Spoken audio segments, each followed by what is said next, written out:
स्वामी राधा स्वामी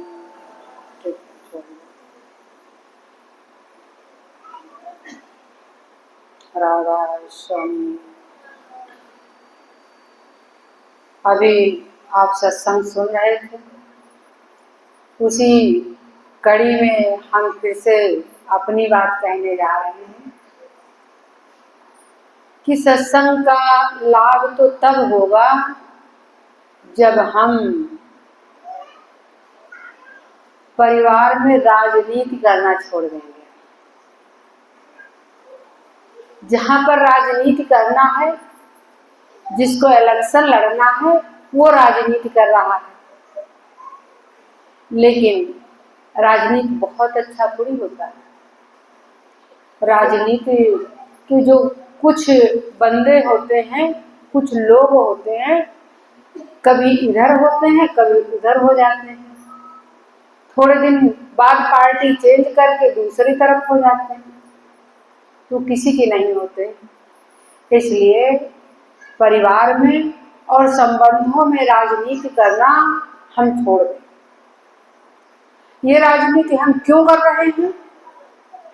क्योंकि जो हमारे यहाँ टीवी पर सीरियल दिखाया जा रहा है, हम देखते नहीं हैं, देखे नहीं हैं, लेकिन लोगों के द्वारा सुन लेते हैं।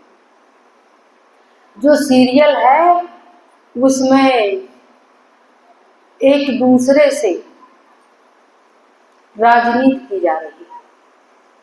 सिखाया तो जो सिखा रहा है वो सिखा तो रहा है अच्छा कि इस राजनीति से सावधान हो जाओ, लेकिन जो हमारी बेटियां हैं, जो हमारी बहुएं हैं, जो हमारी बहनें हैं, वो उसमें राजनीति के पात्र बन जाती हैं। एक आदमी गेम खेल रहा होता है और एक आदमी उस गेम का पात्र बन जाता है। ठीक इसी तरह से प्यारी प्यारी बहुओं, बेटियों, अगर घर में राजनीति होगी तो घर घर पर नहीं रहेगा।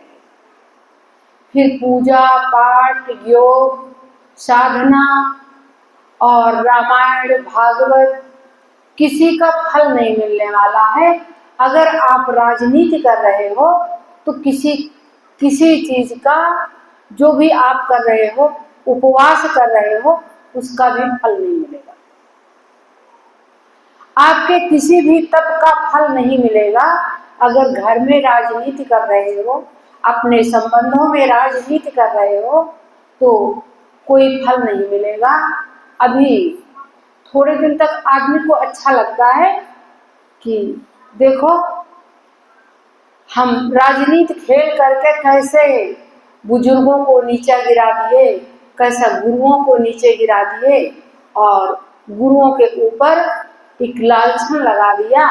और आज से नहीं, बहुत दिनों पहले से ऐसा आपके जीसस क्राइस्ट आए, उनके ऊपर भी ऐसा किया गया। कबीर और तुलसी आए, उनके ऊपर भी ऐसा किया गया। तो इसी तरह से क्या हुआ, जो नीचे गिर गया वो गिरा नहीं है, क्योंकि वो किसके हाथ में है? वो उसके ऊपर प्रभु की कृपा है, गुरु की कृपा है। प्रभु की कृपा से आपको शरीर मिलता है, अच्छा और स्वस्थ शरीर मिलता है। लेकिन जब गुरु की कृपा होती है तब क्या होता है? तब आपकी रहनी, कथनी और करनी अच्छी बन जाती है। तो जिसके ऊपर गुरु की कृपा है उसका बाल बांका कोई नहीं कर सकता है। ऐसा आपको कई बार हम बता चुके हैं। जिसके ऊपर गुरु की कृपा है उसका बाल बांका कोई नहीं कर सकता है। लेकिन वो अगर थोड़ा सा अपने आप को कंट्रोल में न कर ले तो बहुत सारी आपत्तियां और महाभारत इस समाज में आ जाएंगे, घर में आ जाएंगे। लेकिन एक बात हमारे गुरुजी ने सिखाया था, हमको सिखाया था और कहा था ऐसा लोगों में संदेश पहुंचा देना कि विश्व युद्ध तो बहुत हो रहे हैं, समाज में युद्ध बहुत हो रहे हैं, बड़ी राजनीति हो रही है, लेकिन गृह युद्ध से बचना, गृह युद्ध से बचे रहना। ऐसा अनेकों महात्मा कह गए हैं कि गृह युद्ध से बचे रहना, लेकिन क्या हमारी समझ में आता है? नहीं समझ में आता। और जब समझ में नहीं आता है तो फिर क्या होगा? आपने सुना कि विश्वामित्र ने श्राप दे दिया, दुर्वासा ऋषि ने श्राप दे दिया। क्यों श्राप दे दिया? क्योंकि उनके ऊपर आरोप के ऊपर आरोप लगाए जा रहे थे, तो श्राप दे दिया। तो ठीक इसी तरह से अपने घर के बड़े बुजुर्गों से बच के रहना, सावधान होके रहना। अभी परसों आप लोग करवा पूज के आई हैं, बहुत सारी कथाएं आपके बीच में आ जाती हैं कि करवा नाम की एक महिला थी जिसके पति को नहाते समय मगरमच्छ निकल गया था और उस तिनके से उसने मगरमच्छ को बांध करके अपने पति को बचाया, ऐसा कह देते हैं। लेकिन करवा का मतलब ये जो हमारे विद्वान बैठे हैं, जो हमारे बीच में ब्राह्मण लोग बैठे हैं, इन्होंने अपनी कर्तव्य से, अपनी रचना से एक बात उजागर की कि करवा बीच में रख देते हैं। ये विद्वानों की महिमा है और उनकी महानता है, उनका हम सम्मान करते हैं। तो उन्होंने बीच में करवा व्रत रख दिया। क्यों रख दिया? कि आप इस बहाने कर्तव्य पालन करो। करवा का मतलब है कर्तव्य का पालन करना, कार्य करना। तो व्रत तो हम सीरियल में देख देख करके जितना कुछ हो रहा है वो तो हम सीरियल में देख के कर रहे हैं। हमारी महिलाएं सीरियल में देख करके ये सब जितना हो रहा है, करवा का मतलब था कर्तव्य का पालन करना और कर्तव्य में तत्निष्ठ होना। व्रत का मतलब है उपवास नहीं, व्रत का मतलब है संकल्प लेना। तो एक बीच में बात रख दी गई। क्या बात रखी गई? उसमें रखा तो गया था कि जब शुरुआत थी तब क्या था? तब बताया जा रहा था सास जी को गौरी, ससुर जी को शंकर, पति को ईश्वर बनैबे, मंदिर हम कबो न जइबे, ऐसा पहले बताया गया था। और लोग अब उसका, कुछ लोग उसका उसमें से कुछ अपना कर लेते हैं और कुछ नहीं करते, क्योंकि एक मिट्टी की और दीवार पे कलर की, या अब बहुत सरल काम हो गया है कैलेंडर मंगाना। कैलेंडर तो मंगाया गया, उनके ऊपर बहुत सारी चीजें, फल फूल मिष्ठान सब कुछ चढ़ाया गया और साड़ी और कपड़े चढ़ाए गए। लेकिन अब देना किसको है? वो घर की सासू माँ को देना है। तो इसलिए ऐसा बनाया गया, विद्वानों ने हमारे ऐसा बनाया गया कि 1 साल बाद कम से कम ये जो बहुएं हैं, 1 साल बाद जिनके घर में एक बहू है तो एक साड़ी मिल जाएगी और कुछ श्रृंगार की सामान मिल जाएगी। और सास लोगों को करना क्या है? 2 साड़ी, वो तो साल में फट जाता है। और आजकल तो ऐसे कपड़े की साड़ियां आ रही वो कभी फटती ही नहीं।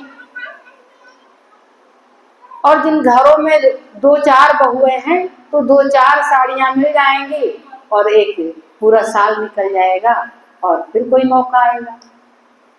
तो ऐसा हमारे विद्वानों ने ऐसा बनाया, जिनके घर में सास नहीं है तो वो अपनी जिठानी को और अपने बड़े को दे देते हैं, और जिनके घर में जिठानी भी नहीं है वो पास पड़ोस में देखते हैं कोई अच्छी महिला है, उसको दे आते हैं कि हम आपका पैर छूके और फिर भोजन करेंगे, तो उसी बहाने से आशीर्वाद मिल जाता है।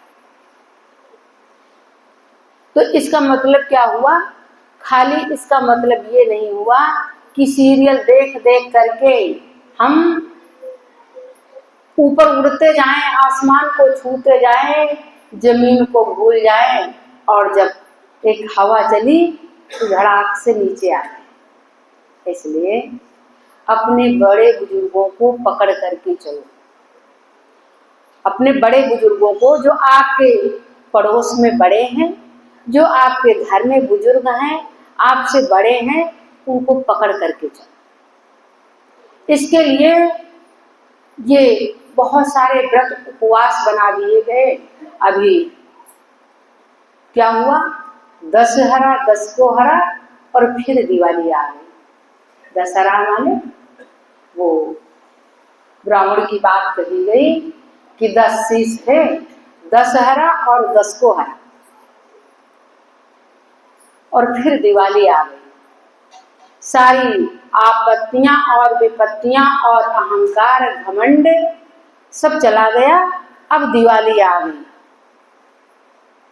10 हमारी इंद्रियां हैं, पाई है उन पर विजय, और जीत कर सूरत भोली भालिया। राधा स्वामी मत में पहले क्या करते थे? सूरत शब्द मार्ग। हम लोगों ने जब नामदान लिया तो हम क्या करेंगे? नामदान लेकर के सूरत शब्द मार्ग को जानेंगे, जहां पर हमारी सूरत प्रकाश को देखती हुई, शब्द को सुनती हुई और आंतरिक मुंह होकर के ऊर्ध्वगामी हो जाती है। हमारी सूरत ऊर्ध्वगामी हो जाती है। हम अनंत को जानते हुए, विराट को जानते हुए अपने आप में आ जाते हैं। इसलिए आपने राधा स्वामी मत को धारण किया अपने आप को जानने के लिए। तो अब क्या हुआ? दिवाली आ गई, हम इंद्रियों पर विजय पा गए, यहाँ आए और इंद्रियों पर विजय पा गए, तो फिर दिवाली आ गई। राज किसका हुआ? प्रकाश का राज हो गया। दिवाली आई तो प्रकाश का राज हो गया। एक नहीं, हजारों दीप जल रहे हैं। तो अब बहुत आसान हो गया, क्योंकि दीपक में तेल डालना, फिर बत्ती डालना, और फिर उसको बचा के रखना कि और तेल डाल के आओ, और तेल डाल के आओ। तो अब लाइटिंग, चीन की व्यवस्थाएं आ गई और लाइटिंग की व्यवस्था हो गई। लाइट जला दिया और अपना हम सभी फ्री हो गए। लेकिन तब भी अपने यहाँ जो नियम थे, जो घर में सासू माँ होती है, उनका आदर और सम्मान किस लिए होता है? क्योंकि वो कुछ हमको गोपनीय बात बता के जाती हैं, और कुछ आपके यहाँ संसार में, इस संसार में एक कुल देवी होती है, एक कुल देवता होते हैं, एक ग्राम देवता होते हैं, एक नगर देवता होते हैं। और जब आपके यहाँ कोई पूजा पाठ और बढ़िया कार्यक्रम होता है तो फिर कुल देवता, ग्राम देवता, नगर देवता की पूजा होती है। इसके बाद तुम आगे की पूजा करते हो। तो हमारी माताओं ने अपनी बहुओं से बताया कि 5 दीपक घी के जला करके कुल देवता के नाम रख दो पहले, फिर 11 दीपक नगर देवता के नाम निकाल के रख दो, और 11 दीपक ग्राम देवता के नाम निकाल के रख दो। जहां भी जिस गांव में हो, जिस नगर में हो, तो ऐसा तो जरूर करना चाहिए। ऐसा तो जरूर करना चाहिए। तो इसी तरह से क्यों कर्तव्य में लगाने के लिए कुछ कार्य हमारी माताएं बताती हैं और हमको मानना पड़ता है। और नहीं मानते हैं, जो नहीं मानते हैं, बहुत स्मार्ट लोग हैं, वो बाद में कहते हैं मेरी सास ने तो मुझे कुछ बताया ही नहीं, मुझे तो कुछ पता ही नहीं है, घर के बारे में मुझे कुछ पता ही नहीं। तो प्यारी बेटियों, एक बात कहेंगे, जो हमारी बेटियां हैं जिनकी अभी शादी नहीं हुई है, वो शादी हो करके तुम्हें जाना है तो 2-4 साल अपने परिवार को देना है, चुपचाप सुनते रहना क्या हो रहा है, क्या कोई कह रहा है, चुपचाप सुनते रहना है। क्योंकि जिस घर में जा रही हो उस क्या क्या करना है, उसके ऊपर अपना विश्वास जमाना है, अपना भरोसा जमाना है। क्योंकि घर पर घर बनाना है। हम तो किसी के घर से गए हैं तो अपना विश्वास जमाना है। तो उसमें जो कोई कुछ कह रहा है उसमें तुम्हें सुनते रहना है। और जब सुनते रहोगी तभी घर के लोग तुमसे सारी बातें कह पाएंगे, बता पाएंगे कि ऐसा भी होता है, ऐसा भी होता है, ऐसा करना होता है।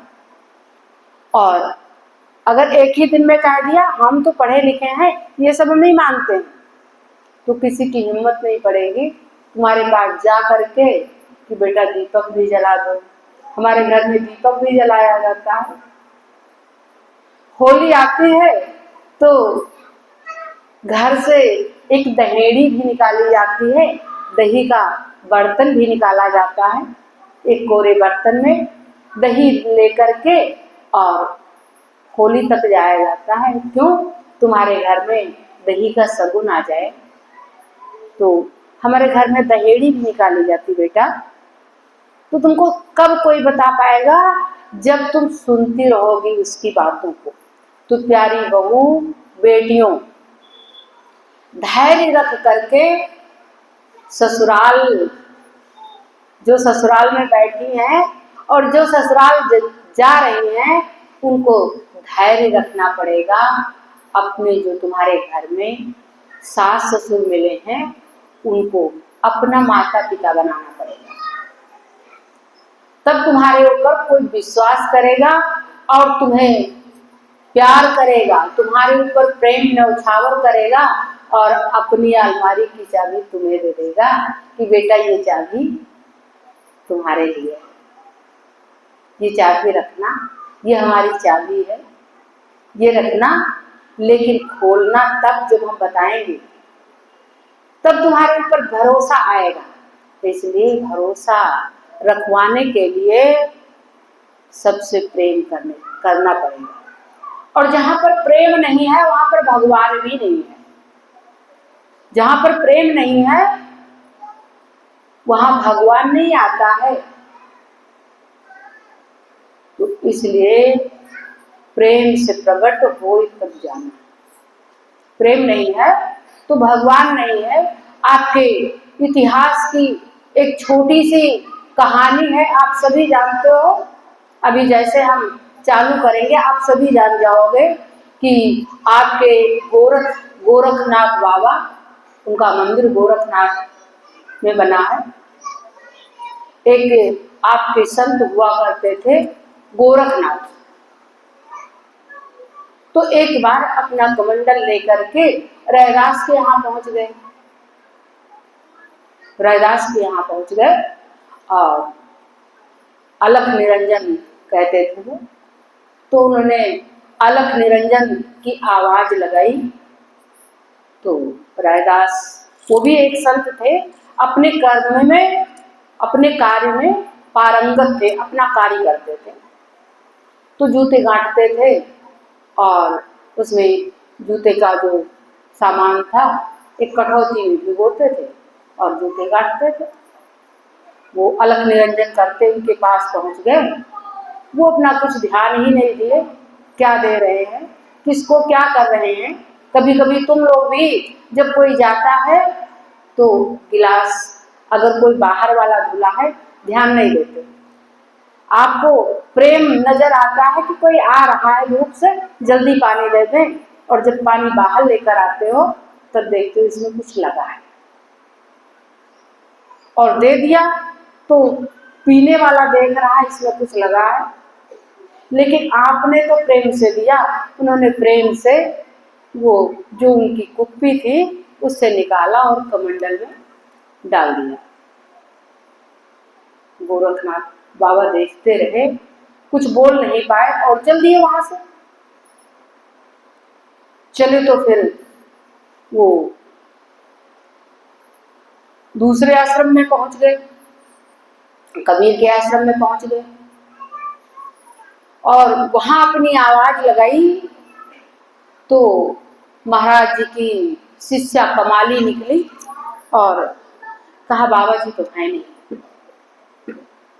तो कहा कि आप जल पी लीजिए, जल ग्रहण कर लीजिए, बैठिए, आपके कमंडल में जल लाके दे रहे हैं और आप फिर जाइएगा। इस कहानी में कुछ है नहीं, इसके अंत में आप समझोगे कि सम्मान सबका करना चाहिए। यहाँ जितने लोग बैठे हैं ये संत क्या करते हैं, ये हर समय ये सोचते हैं ये शरीर का पता नहीं यही अंतिम क्षण हो, यही लास्ट क्षण हो, तो हम अपनी बात को कह के जाएंगे और तुम लोगों से प्रेम करके जाएंगे। अहंकार किस बात का, क्योंकि शरीर का जो भरोसा ही नहीं है, समय का भरोसा ही नहीं है, तो अहंकार किस बात का।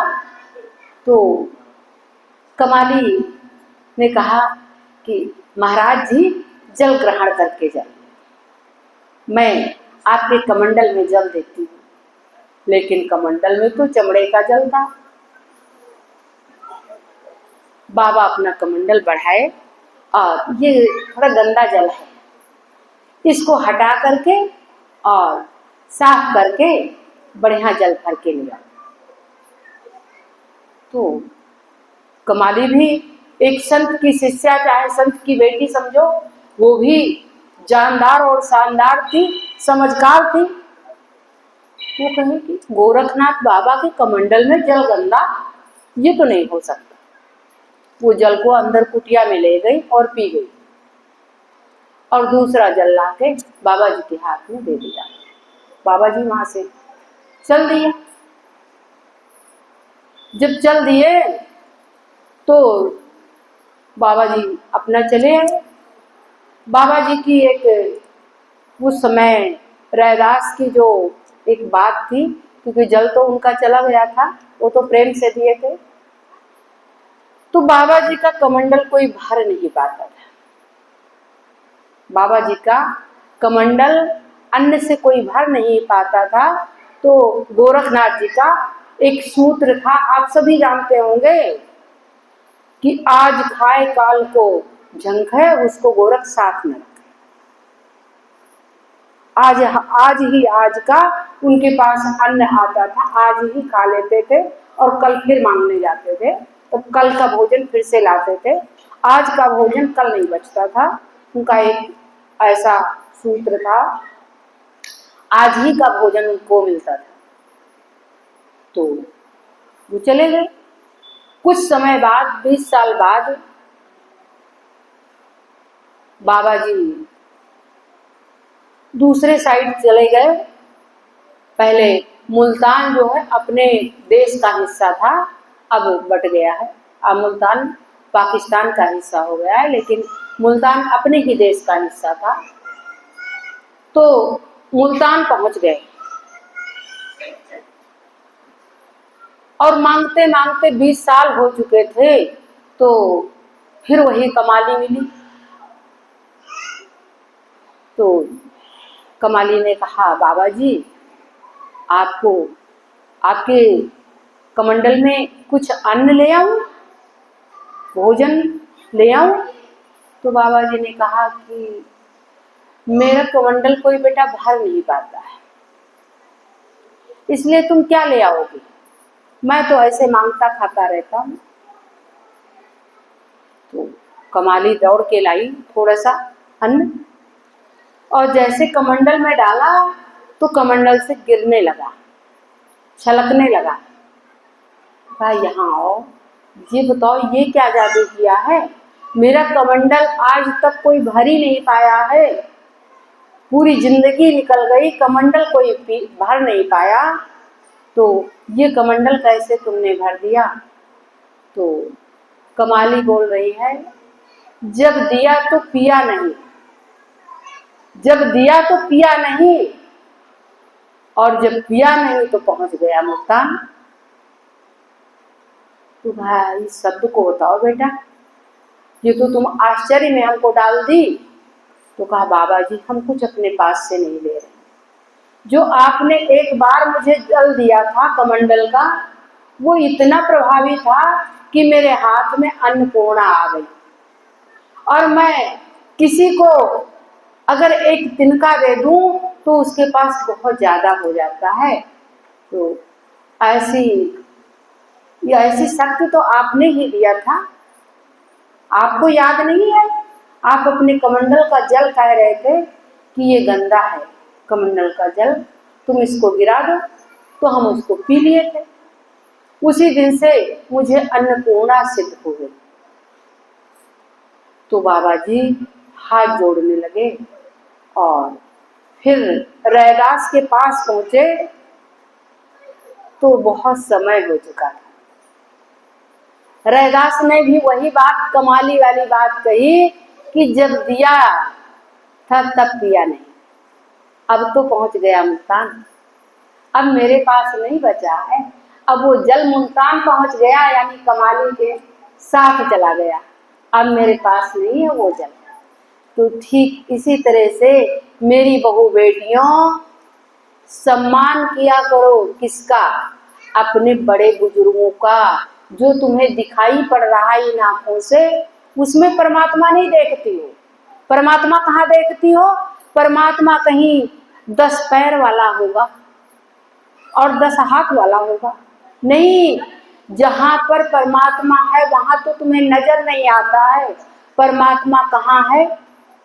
दुर्गा किसे कहते हो? जो तुम्हारी दुर्गम गति को टाल दे, वो दुर्गा है। दुर्गा तो वो है जो तुम्हारी दुर्गम गति को टाल दे, जो तुम्हारी आपत्ति विपत्ति को टाल दे, वो दुर्गा है। दुर्गा वो मूर्ति नहीं है, 8 हाथ वाली वो मूर्ति नहीं है, वो तुम्ही में समाई है। जो दुर्गम गति को टाल दे वो दुर्गा है। और राम किसे कहते हो? आप अभी किसी भैया के मुंह से सुन रहे थे कि राम से बड़ा राम कर नामा, राम से बड़ा क्या है? तुम वो रामायण की कथा, रामायण रामचरितमानस चालू करा करके और भाग जाते हो, इधर उधर खाना भंडारे की व्यवस्था करते हो, और वो रामचरितमानस चलती रहती 24 घंटे। क्या उसमें से एक अक्षर ढूंढ के लाते हो? नहीं ढूंढ के लाते। उसमें एक गेम नजर आता है कि एक माँ ने एक बेटे के लिए राज मांगा और एक बेटे को वन निकाल दिया। तुम्हें गेम नजर आता है कि वो गेम था क्या? जिसके लिए राज्य मांगा गया था वो राज्य पर बैठा था? नहीं बैठा था। वो तो गड्ढा खोद करके भरत जमीन में रह रहे थे 14 साल, और राम वन को चले गए। तो जो बन गया वो बन गया, जो बन गया वो बन गया। राम किस लिए वन चले गए? उन 14 साल की तपस्याओं ने राम को भगवान बना दिया। 14 साल की तपस्या ने राम को भगवान बना दिया। ऐसे तो तुम्हारे भी भाई हैं, ऐसे सभी के भाई हैं, लेकिन वो भरत के लिए राजगद्दी छोड़ करके वन चले गए। लेकिन भरत तो राजगद्दी पे नहीं बैठे। तो क्या हुआ? बन गए तो बन गए, और राम कहाँ गए? दंडक बन गए और कृष्ण वृंदा बन गए। बन के जो बिगड़े नहीं, बन के कहाने लगे। तो राम की 14 वर्ष की तपस्या ने राम को राम बना दिया। नहीं तो आपके घर में भी भाई हैं, आपके घर में भाई हैं, आपके घर में बहनें हैं, आपके घर में बड़ी सुविधाएं हैं। एक टाइम था जब हम लोगों के जमाने के लोग बैठे होंगे, एक टाइम था जब बाहर भी बड़ी हवाएं लगती थी और अंदर भी शांति थी, अंदर भी ठंडक थी और बाहर भी ठंडक थी। आज एसी में लोगों को ठंडक नहीं मिल रही। क्यों? एक भाई आगे निकला जा रहा है और एक भाई पीछे रहा जा रहा है, तो ठंडक नहीं है। घर में एसी में बैठी हैं हमारी बहनें, बेटियां, महिलाएं, उनके अंदर तरावट नहीं है। क्यों? क्योंकि कंपटीशन लगा हुआ है। कोई हमसे अच्छा ना हो, कोई हमसे अच्छा ना हो, मुश्किल इसकी पड़ गई। और जब पहले जिस घर में बहनें बड़ी होती थी, जरा उनसे पूछो, वो घास फूस खा करके अपना टाइम बिता लेती थी। जो अच्छी चीजें होती थी वो अपने भाइयों को देती। क्या उन बहनों की याद है आप लोगों को? नहीं याद। आपकी बड़ी बहन आपकी माँ का कार्य करती थी, आपको याद ही नहीं, आप भूल गए। आप बड़े भाई हो, घर के बड़े हो, आपको ऐसा कार्य करना चाहिए कि जो आने वाली पीढ़ी है, 2-4 भाई हो तो जो छोटा आपसे छोटा वाला है वो भी आपको देख करके कर्तव्यशील बने, कुछ ऐसा करना। और घर की बड़ी बहन हो तो आपको घर की स्थिति याद होगी, जब बहुत सारी सुविधाएं नहीं हुआ करती थी, बहुत सारी चीजें नहीं हुआ करती थी। ये जो हैंड फैन है, जून के महीने में 2-3 होते थे और घर में 6 लोग हुआ करते थे। तो ये हैंड फैन लो, तुम पंखा कर लो, तुमको गर्मी लग रही, तुम पंखा कर लो। नहीं, 5 लोग इकट्ठा बैठते थे, एक आदमी पंखा करता था, तब तो बड़ी ठंडक थी। लेकिन आज एसी में ठंडक नहीं बची है। क्यों नहीं बची है? क्योंकि हमारी जो मनोस्थिति है, मनोस्थिति खराब हो गई है। इसलिए ठीक करना है मन को। ढूंढ रहे हो भगवान को, और भगवान है, वो तो तुम्हारे आस पास रहता है। मन मंदिर में बैठ करके उसका दरवाजा खटखटाओ, वो मिल जाएगा। मन मंदिर में बैठना, और बैठ रहे हो, भाग रहे हो, भागते जा रहे हो, भागते जा रहे हो, भागने से काम नहीं चलने वाला है। रुकने से, ठहर जाने से काम चल रहा है। भीगने से काम चलेगा, भागने से काम नहीं चलेगा। भीगने से काम चलेगा, कर्तव्य निभाने से काम चलेगा। तो जो तुम्हारे घर के कर्तव्य हैं वो पूरा न करो, सत्संग की तरफ भागो। सत्संग की तरफ क्यों भागा जाता है? जो 50 साल के और 60 साल के लोग हैं, उनके लिए बहुत पहले कहा गया था। क्या कहा गया था, याद है? नहीं याद। कि एक ब्रह्मचर्य अवस्था और एक गृहस्थ अवस्था और एक वानप्रस्थ अवस्था और एक सन्यास की अवस्था। 50 साल के बाद एक ही जगह आदमी रहेगा तो वहां पर दुख सुख, अभाव प्रभाव, बहुत सारी चीजें होंगी। इसलिए विचरणशील रहिए।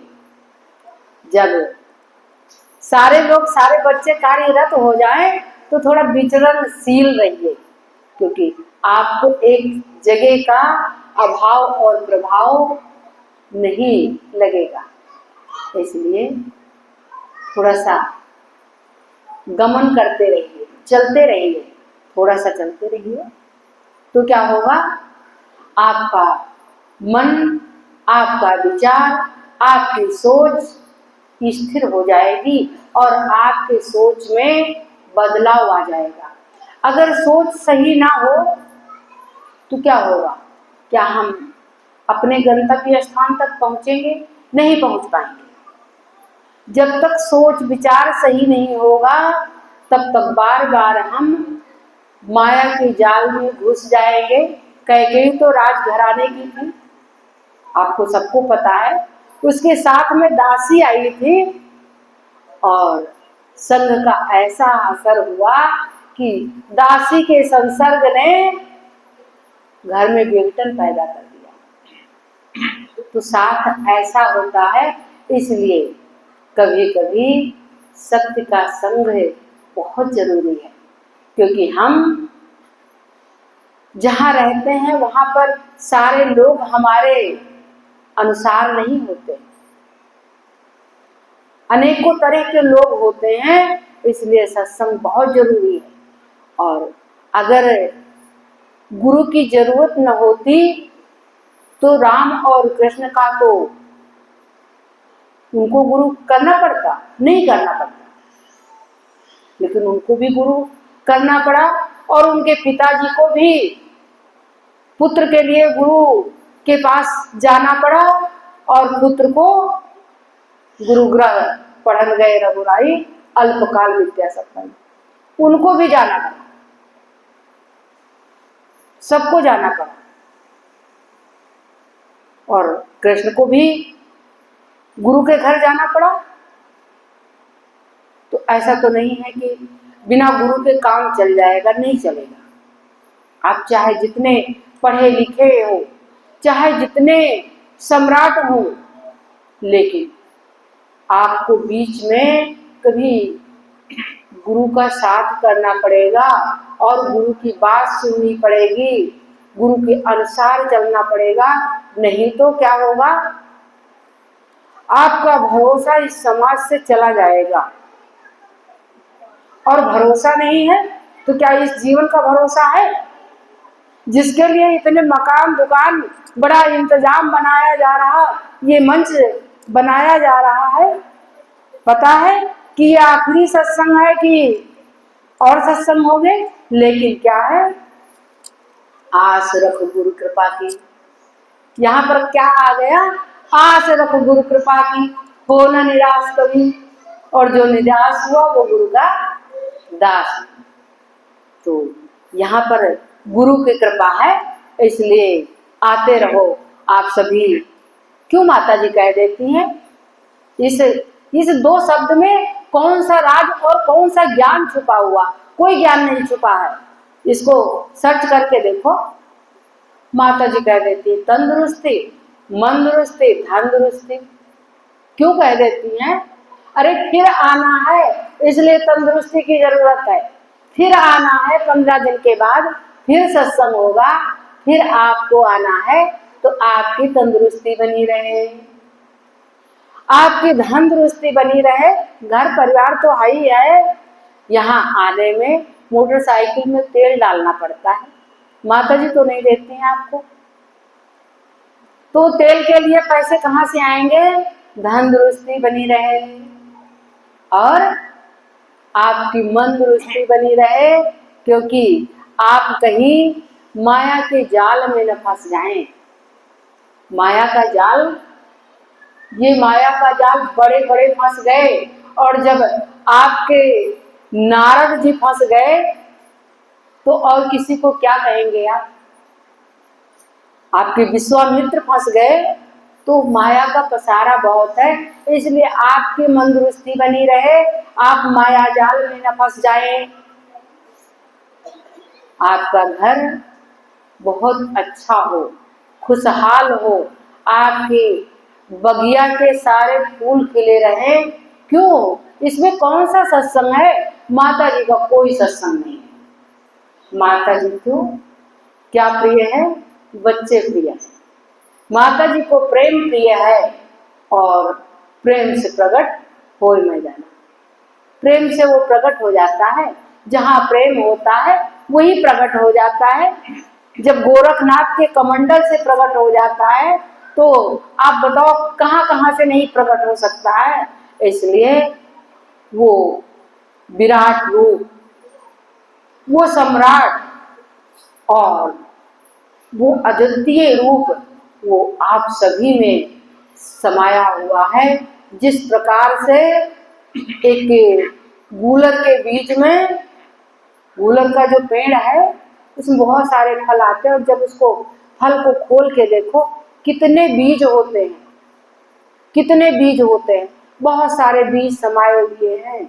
और बरगद का जो इतना बड़ा पेड़ है उसके फल में सारे बीज समाये हुए हैं। तो तुम्हारे में वो विराटता समाई हुई है। तुमको अपने आप को जानना है और अपने आप को कब जानना है? जब अधोगामी न बन करके अधोगामी से बचोगे और ऊर्ध्वगामी बनोगे। आपके अंदर शुचिता आएगी, आपके अंदर संस्कार आएगा। तो हम तो चाहते हैं कि हमारे बच्चे संस्कारी हों।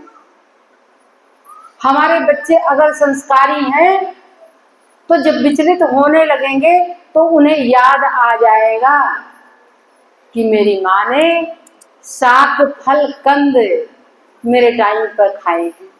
और आज क्या खाया जा रहा है? आज सोच के देखो क्या खाया जा रहा है। आज किसी गर्भवती महिला से पूछो बेटा क्या खाओगे? मोमोज खाएंगे, सड़ा हुआ मैदा। साग फल, साग और फल, कंद की बात नहीं यहाँ पर आ रही। मोमोज, बर्गर और पिज्जा जो सड़े हुए मैदा से बनता है वो खाएंगे। इसलिए जो साग खा करके रामचंद्र जी ने 14 वर्ष क्या खाए? साग खाए। और हमारी जो महिलाएं हैं, पहले की महिलाएं, जरा उनसे पूछो उन्होंने क्या खाया? चने का साग और सरसों का साग, साग खाती थी। क्योंकि चाहे ये कह दो अभाव था, तो अभाव में भी नहीं जीना है और प्रभाव में भी नहीं जीना है, स्वभाव में जीना है। मेरी प्यारी बेटियों, बहुओं, अभाव में नहीं जीना है। अभाव का कब होता है? जब किसी के सामने हाथ फैलाते हो, मेरे पास नहीं है। क्यों नहीं है? हमारे पास सब कुछ है। हम थोड़े से चीजों में संतोष कर लेंगे, थोड़ी चीजें खा लेंगे, हमारे पास सब कुछ है। किसी के सामने हाथ क्या फैलाना और किसी के प्रभाव में क्या जीना? किसी के प्रभाव में कि वो बहुत बड़ा है, वो बड़ा अमीर है। अरे अमीर होने दो, हम क्या करें? अमीर है, वो बिजनेसमैन है, उसके पास बहुत सारे पैसे हैं, उसका खजाना भरा है, उसके 10 मकान हैं, लेकिन एक मकान से काम चलता है। जब आदमी एक मकान में रहता और बाथरूम में कपड़े धोने लगता है तो क्या सजाता? जरा हमारी महिलाओं से पूछो, जो हमारी बहनें हैं उनसे पूछो, आज की नहीं, आज की महिलाएं तो काम वाली से बाथरूम धुल के आओ। तो हमारी जो बहनें हैं उनसे पूछो, बाथरूम में बैठ के कपड़े धोती हैं तो जब तक धोती उसको साफ ही करती रहती हैं।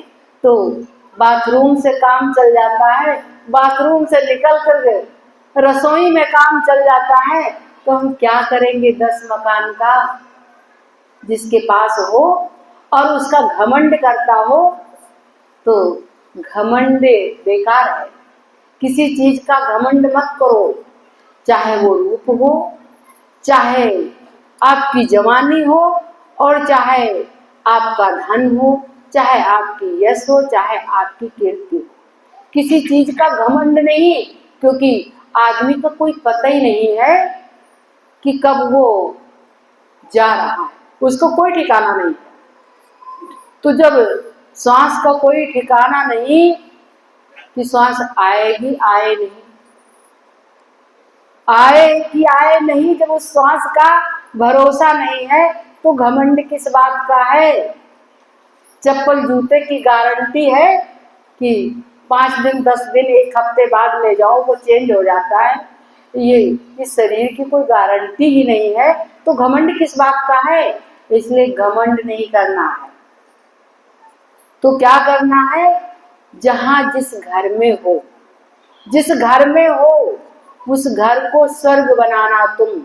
हम अपनी बेटियों से कह देते हैं, रहो सदा तुम जिस घर में, उस घर को स्वर्ग बनाना तुम। निज सास ससुर पति सेवा में अपना कर्म लुटाना तुम। अपने सास ससुर और पति की सेवा में कर्म लुटाना तुम। मंदिर में जा करके मत्थे रगड़ते रहोगे, भाई काम नहीं चलने वाला है। और कभी अपने ससुर के पास मत्थे रगड़ करके देख लो, जितनी दौलत उनके पास है तुम्हारी ना हो जाए तो बताना हमको। इसलिए प्यारी बेटियों, निज सास ससुर पति सेवा में अपना कर्म लुटाना तुम। और क्या कह दिया, तुम रहो लगाती सील धैर्य का काजल अपने नैनों में। अभी बताया कि आई हो घर में तो सुनती रहो, कोई कुछ कह रहा उसको सुनती रहो। और कोई तुम्हें गाली भी सास दे रही है कि जब तुम्हारी बहू आएगी तब देखना। कम से कम वो श्राप नहीं आशीर्वाद तो दे रही है, एक वादा तो कर रही तुम्हारी बहू आएगी। ये सोचो कि सास कह रही तुम्हारी बहू आएगी, कम से कम ये आशीर्वाद तो तुम्हें मिल रहा है। तो तुम रहो लगाती सील धैर्य का काजल अपने नैनों में, अपनी आंखों में सील और धैर्य का काजल लगाती रहो। तुम रहो रचाती ममता की मेहंदी अपने कर कमलों में, और तुम रहो बजाती बीड़ा सी स्वर ध्वनि अपने वचनों में। तो फिर उसके लिए क्या कह दिया गया, अगर इतने गुण तुम्हारे पास आए तो फिर कह दिया ये राजहंसिनी पंख छुपाए क्यों बैठी हो। जब तुम्हारे अंदर इतने गुण हैं तो तुम राजहंसिनी हो, घर की मालिक हो, घर की रानी हो, तुम राजहंसिनी हो, पंख छुपाए क्यों बैठी हो। तुम्हें पंख छुपा के नहीं बैठनी है, कर्तव्य करो। तो सबके साथ प्रेम करो और ईश्वर तो अपने आप तुमको प्रकट हो जाता है। ईश्वर प्रकट हो जाता है। हमारी बहनों से पूछो, जो हमारी बुजुर्ग माताएं हैं उनसे जरा पूछो, 50 आदमी घर में आ जाए और 5 आदमी का खाना बनाओ, उनका मन घबराता नहीं। उनको लगता है कि अतिथि देवो भव, कोई आ तो गया कम से कम। हमारे यहाँ हम इस लायक तो हैं कि आप मेरे पास आए। उनके अंदर घबराहट नहीं होती, बेचैनी नहीं होती। अब क्या करेंगे, जिधर उलट देंगे उधर भोजन हो जाएगा, जो जहां उलट देंगे वहां पानी हो जाएगा। क्यों घबराती हो। तो तुम्हें सबको अन्नपूर्णा सिद्ध हो जाएगी, लेकिन कम से कम एक बार देना तो सीखो। देना सीखोगी तभी तो। और तुम देना नहीं सीखोगी, तुम सोच रही हो हमारे घर कोई ना आ जाए, घर कोई आ न जाए, क्योंकि हम टीवी देख रहे हैं तो उसमें विघटन हो जाएगा, सीरियल देखना हमारा रुक जाएगा, इसलिए कोई आए ना। मोबाइल में रील देख रहे हैं तो कहीं गड़बड़ हो जाएगा, कोई आए ना। और सो रहे हैं तो उसमें दिक्कत हो जाएगी। तो जब कोई आएगा नहीं तो सीखोगे कहाँ से। कोई आएगा नहीं तो सीखोगे कहाँ से। कोई आएगा नहीं तो देना कहाँ से सीखोगे। कभी कभी आप लोगों में से बहुत सारी महिलाएं कह देती हैं कि माता जी बेटा हो जाए। माता जी को पता है, जिन घरों में खाली बेटा है उन घरों की महिलाएं ये नहीं जानती हैं बेटी को क्या दिया जाता है। इसलिए हम कह देते हैं भाई बेटी जरूर हो, पहले बेटा हो जाए तो ठीक है, लेकिन बेटी जरूर हो। बेटी नहीं होगी तो पता नहीं चल पाएगा कि हम किसको क्या दें, कैसे मानवता निभाएं। फिर तो हम अकड़ जाएंगे, झुकना कहाँ से आएगा। इसलिए हम तो सोचते हैं, चाहते हैं कि वो जिस घर से बेटी आई है वो बड़ा सम्मान योग्य है, उसको भी सम्मान देते, क्योंकि उस घर की बेटी कम से कम आई तो है मेरे पास। तो बेटियों, बहुओं और हमारी बड़ी बुजुर्ग माताओं, आप सभी से हमारा ये निवेदन है कि आप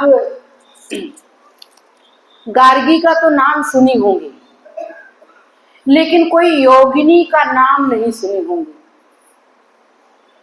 पतिव्रता महिलाएं नदी को अगर कह देती थी कि उधर बहो जाके, इधर मत आना,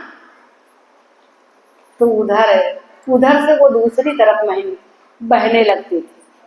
उन्हें कोई किसी योग की जरूरत नहीं थी, उन्हें लोगों को सम्मान देने की जरूरत थी, अपने घर के लोगों को सम्मानित करने की जरूरत थी। जहां पे हो उस घर को ठीक ठाक रखो, व्यवस्थित रखो और मस्त रहो, स्वस्थ रहो, लेकिन घर को अस्त व्यस्त मत करो, अस्त व्यस्त मत रहो। खुद अस्त व्यस्त ना रहो और घर को भी अस्त व्यस्त ना रखो। बाकी सब कुछ ठीक है, लेकिन अस्त व्यस्त ना रहो।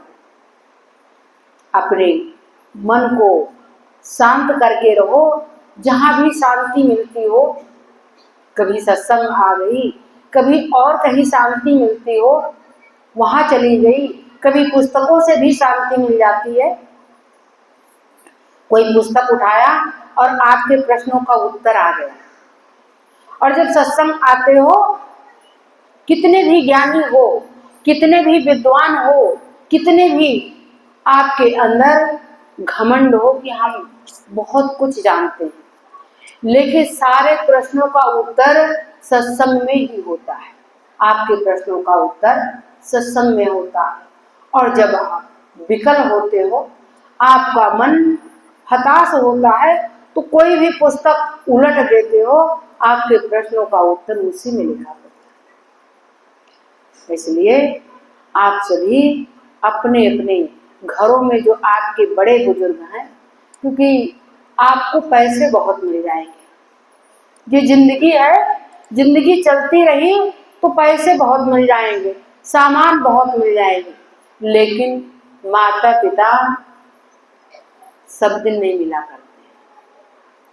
इसलिए जितने लोग, जितने बच्चे बैठे हैं और बड़े भी बैठे हैं, तो हम ये कहते हैं अपने माता पिता का सम्मान करो। और माता पिता के चरणों में वो सिद्ध शक्ति है जो आप हासिल कर सकते हो। जो भी चाहो, जो भी मनोकामना करो, आपके पिता के चरणों में वो मनोकामना की पूर्ति है। आपके पिताजी ही मनोकामना वृक्ष हैं। अपने माता पिता को मानो, भले ही एक बार यहाँ मत्था टेको ना टेको। जितने भी संत महात्मा आए हैं, जिनको कार्य दिया गया है, वो केवल लोगों को संवारने के लिए आए हैं कि आपका घर ठीक हो जाए, आपके माता पिता खुशहाल हों, तो हमारे मन में भी खुशी आ जाएगी। आपके माता पिता अगर आपसे खुशहाल हो, तो हम सोचेंगे कि हमारा काम हो गया। और हमारे गुरु जी कहा करते थे कि एक आदमी अगर इसमें से सही हो गया, एक घर सुधर गया, तो तुम्हारा कार्य हो जाएगा। जो तुम्हें हम काम दे रहे हैं वो कार्य हो जाएगा, अगर एक घर सुधर गया तो हम यही चाहते हैं, अगर एक घर सुधर गया तो हमारा कार्य हो जाएगा। हम अपनी वाणी को विराम देते हैं, क्योंकि टाइम ज्यादा हो रहा है। राधा स्वामी।